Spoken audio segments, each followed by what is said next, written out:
बार में कई सारे गैंगस्टर पार्टी कर रहे थे कि तभी वहां पर एक कॉन्ट्रैक्ट किलर आ जाता है जो एक एक करके सभी गैंगस्टर को मारना शुरू कर देता है। किलर को देखकर सभी गैंगस्टरों में भगदड़ मच जाती है। कुछ गैंगस्टर यहाँ से भागने की कोशिश करते हैं तो कुछ उसे मारने की, लेकिन वो किलर इतना ज्यादा तेज होता है कि उसके बंदूक से निकली हुई गोली एक भी वेस्ट नहीं होती और कुछ ही मिनट्स के अंदर वो किलर वहां के सारे गैंगस्टर को मार के वहां से चला जाता है। असल में ये किलर ही इस मूवी का लीड कैरेक्टर फेबल है, जो कि लेजेंडरी हिटमैन है और अंडरवर्ल्ड में अपनी बेहतरीन स्किल्स के लिए जाना जाता है। यहाँ से निकलकर वो अपनी पार्टनर के साथ अपने बॉस के पास जाता है। इस हिटमैन का बॉस और इसकी पार्टनर, ये दो ही लोग ऐसे हैं जो फेबल की सच्चाई जानते हैं। बाकी किसी को भी नहीं पता होता है कि फेबल कौन है और कैसा दिखता है, क्योंकि यह अपने मिशन के दौरान हमेशा एक मास्क पहने रहता है।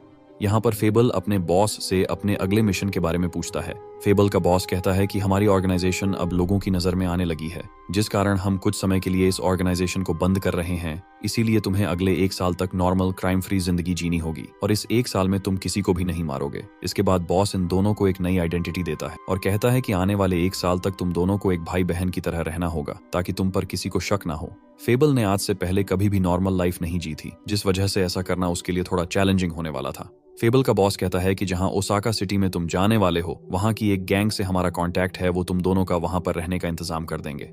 फेबल का बॉस कहता है कि ध्यान रहे, आने वाले 1 साल तक तुम एक नॉर्मल इंसान की तरह जीने वाले हो और इस 1 साल में तुमने भूल कर भी किसी को मारा तो मैं तुम्हें जिंदा नहीं छोड़ूंगा। इसके बाद हमें उस जगह को दिखाया जाता है जहां फेबल ने उन गैंगस्टर्स को मारा था। वहां पर 2 लोग आते हैं जो कि खुद भी कॉन्ट्रैक्ट किलर थे और छानबीन करने पर उन्हें पता चलता है कि इन सबको मारने वाला शूटर बहुत ही ज्यादा तेज है, क्योंकि उसकी एक भी गोली खराब नहीं हुई है और कहीं कहीं पर तो उसने एक गोली से 2 लोगों को भी मारा होता है।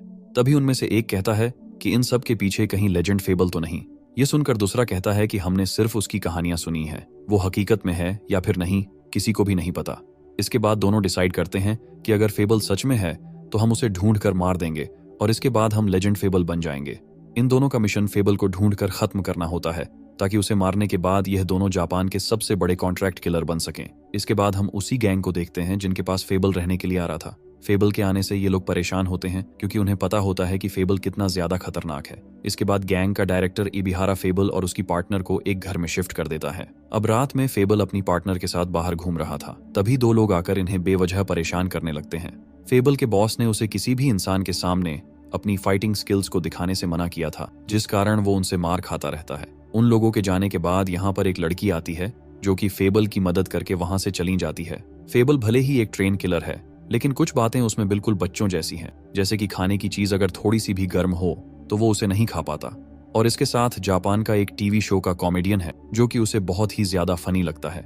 इसी कारण वो उसके शो को एक बच्चे की तरह एंजॉय करता है। अब अगले दिन गैंग का डायरेक्टर फेबल से मिलने आता है और वह उसे एक खुफिया जगह पर ले जाता है, जहां पर वो उसे एक आदमी को दिखाता है और बताता है कि यह एक एक्स रेसलर है जिसने अपनी लाइफ में हर तरह के गलत काम किए हैं। यहाँ पर एबिहारा कहता है कि मैंने सुना है कि फेबल किसी को भी 6 सेकंड में मार सकता है और मैं तुम्हारी उस काबिलियत को देखना चाहता हूँ। तुम जाओ और उस रेसलर को मारो। फेबल को ना चाहते हुए भी उससे लड़ने जाना पड़ता है और फिर वो उसे सिर्फ 3 सेकंड के अंदर ही अधमरा कर देता है। एबिहारा रेसलर को जान से मारने का ऑर्डर देता है, लेकिन फेबल ऐसा करने से मना कर देता है। वो कहता है कि 1 साल तक मुझे एक आम इंसान की तरह जीना है और इस बीच में किसी को भी नहीं मारूंगा। ये सुनकर एबिहारा खुद ही उस रेसलर को मार देता है। इसके बाद वो दोनों एक बार में जाते हैं जहां पर एबिहारा उसे कोजिमा के बारे में बताता है और कहता है कि कोजिमा अपनी गर्लफ्रेंड के मर्डर केस के इल्जाम में पिछले 8 सालों से जेल में बंद है, लेकिन कल वो रिहा होने वाला है। इसके बाद कोजिमा को दिखाया जाता है जो जेल से छूटकर सबसे पहले अपने बिजनेस पार्टनर से मिलने आता है। वो अपने पार्टनर से बहुत गुस्सा होता है क्योंकि वो पिछले 8 सालों में एक बार भी उससे मिलने जेल में नहीं आया था। यहाँ पर कोजिमा को पता चलता है कि अब उसका पार्टनर लड़कियों की तस्करी भी करने लगा है। उसे वहां पर एक अडल्ट मैगजीन मिलती है जिसके ऊपर उसी लड़की की फोटो होती है जिसने उस रात फेबल की मदद की थी। कोजिमा अपने पार्टनर से उस लड़की के बारे में पूछता है तो वो उसे बताता है कि यह लड़की पहले मेरी अडल्ट मैगजीन के लिए काम करती थी, लेकिन अब वो काम छोड़ चुकी है। मैं पिछले काफी दिनों से उसे वापस लाने की कोशिश कर रहा हूँ, लेकिन वो किसी भी कीमत पर यह काम दोबारा नहीं करना चाहती। दरअसल इस लड़की का नाम मिसाकी है, जिसकी फाइनेंशियल कंडीशन ठीक नहीं थी और उसे अपनी माँ के इलाज के लिए पैसे चाहिए थे, इसलिए उसने अडल्ट मैगजीन के लिए काम किया था। इसके बाद कोजिमा अपने पार्टनर को मारकर वो मैगजीन लेकर वहां से चला जाता है। वहीं दूसरी तरफ एक आम इंसान की तरह फेबल अपने लिए जॉब ढूंढ रहा था। तभी रास्ते में फेबल की मुलाकात मिसाकी से होती है। वो दोनों एक दूसरे को पहचान जाते हैं और फिर फेबल बताता है कि मैं जॉब ढूंढ रहा हूँ। ये सुनकर मिसाकी उसे अपने बॉस के पास ले आती हैं मिसाकी के बॉस को फेबल एक सीधा साधा आदमी लगता है, इसलिए वो उसे अपने यहाँ एक कुरियर डिलीवरी की जॉब दे देता है। इसके बाद हम कोजिमा को देखते हैं जो अपने बॉस एबिहारा से मिलने आता है। एबिहारा कोजिमा को अपना छोटा भाई मानता है, इसलिए वो उसे अपने घर पर रहने के लिए कहता है, क्योंकि वो नहीं चाहता था कि कोजिमा फिर से कोई क्राइम करने जेल चला जाए। अब रात में फेबल अपने पुराने दिनों को याद करता है और हमें यहाँ पर पता चलता है कि जब फेबल एक छोटा बच्चा था तभी उसके माता पिता चल बसे थे और उसके बॉस ने ही उसको पाल पोस कर बड़ा किया है। उसके बॉस ने फेबल की परवरिश बहुत अच्छे तरीके से की है, इसलिए फेबल आज इतना ज्यादा तेज है। फेबल ने अपने जिंदगी का ज्यादातर समय जंगलों में बिताया है, जिस वजह से वो किसी भी जगह पर सरवाइव कर सकता है। अब अगले दिन फेबल एबिहारा से मिलने उसके घर पर जाता है। वहां बाहर उसकी मुलाकात कोजिमा से होती है। फिर जब यह दोनों घर के अंदर आते हैं तो इन्हें एबिहारा जमीन पर गिरा दिखाई देता है। दरअसल उसे अटैक आया था, इसलिए दोनों उसे तुरंत हॉस्पिटल ले आते हैं। होश आने पर एबिहारा एक बार फिर कोजिमा को समझाता है कि वो किसी भी तरह का कोई गलत काम ना करे और खासकर लड़कियों की तस्करी तो बिल्कुल भी नहीं, लेकिन कोजिमा उसकी बातों पर ज्यादा ध्यान नहीं देता और यहाँ से चला जाता है। इसके बाद हम मिसाकी को देखते हैं, जिसके सामने कोजिमा उसी एडल्ट मैगजीन के साथ खड़ा होता है जिसके लिए मिसाकी ने पहले काम किया था। कोजिमा मिसाकी को वापस एडल्ट मैगजीन में काम करने का ऑफर देता है, लेकिन मिसाकी साफ साफ मना कर देती है। यहाँ पर कोजिमा मिसाकी को धमकी देता है कि अगर तुमने मेरी बात नहीं मानी तो मैं तुम्हारे आस पड़ोस में सभी लोगों को तुम्हारे पुराने काम के बारे में बता दूंगा। और वहां से जाने से पहले कोजिमा मिसाकी को अपना नंबर देता है और कहता है कि तुम जब तैयार हो जाओ तो मेरे को कॉल कर देना। मिसाकी इस बात से बहुत दुखी हो जाती है, क्योंकि उसने बड़ी मुश्किल से किसी तरह अपनी पुरानी जिंदगी को भुलाकर नई शुरुआत की थी, लेकिन अब उसके सामने एक नई मुसीबत आकर खड़ी हो गई है। वहीं दूसरी तरफ हम देखते हैं कि वो दो कॉन्ट्रैक्ट किलर फेबल को ढूंढते ढूंढते ओसाका सिटी पहुंच गए हैं, जहां पर फेबल रहता है। इन दोनों को यहाँ पर सुनागावा ने बुलाया होता है, जो कि एबिहारा के ऑपोजिशन गैंग का लीडर होता है, और उसने इन दोनों को यहाँ पर क्यों बुलाया है वो आपको आगे पता चलेगा। इसके बाद हम मिसाकी को देखते हैं, जिसके पास कोजिमा कुछ फोटोज भेजता है, जिसमें हमें पता चलता है कोजिमा को मिसाकी के घर का एड्रेस मिल चुका है। अब एक दिन मिसाकी फेबल को डिनर पर इनवाइट करती हैं। दरअसल मिसाकी फेबल को अंदर ही अंदर पसंद करने लगी थी, लेकिन वो यह बात फेबल को कह नहीं पाती। डरी सहमी मिसाकी फेबल से उसके बचपन के बारे में पूछती है। मिसाकी की बातों से फेबल को महसूस होता है कि यह मिसाकी परेशान है। फेबल उसकी परेशानी का कारण पूछता है, लेकिन मिसाकी उसे कोजिमा के बारे में नहीं बताती कि वो उसे ब्लैकमेल कर रहा है। अब कोजिमा की धमकियों से परेशान होकर मिसाकी ना चाहते हुए भी उसके बताए हुए पते पर चली जाती है, जहाँ पर कोजिमा उसे उसकी पुरानी मैगजीन दिखाते हुए कहता है कि तुम कस्टमर को काफी पसंद आओगी, जिसके बाद हम दोनों मिलकर खूब पैसा कमाएंगे। वो मिसाकी को कॉन्ट्रैक्ट पेपर पर सिग्नेचर करने के लिए कहता है, जिस पर लिखा होता है कि ये सारी चीजें वो अपनी मर्जी से कर रही है। तभी उनके दरवाजे की डोर बेल बजती है।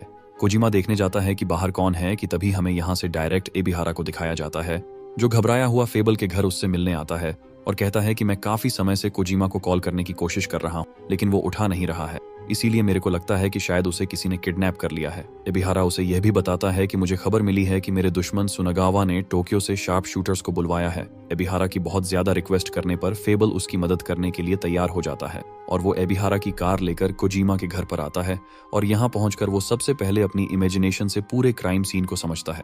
वहीं पर उसे मिसाकी की मैगजीन और वो कॉन्ट्रैक्ट पेपर भी मिलता है, जिसे देखकर वह समझ जाता है कि कोजिमा के साथ साथ मिसाकी को भी किडनैप किया गया है।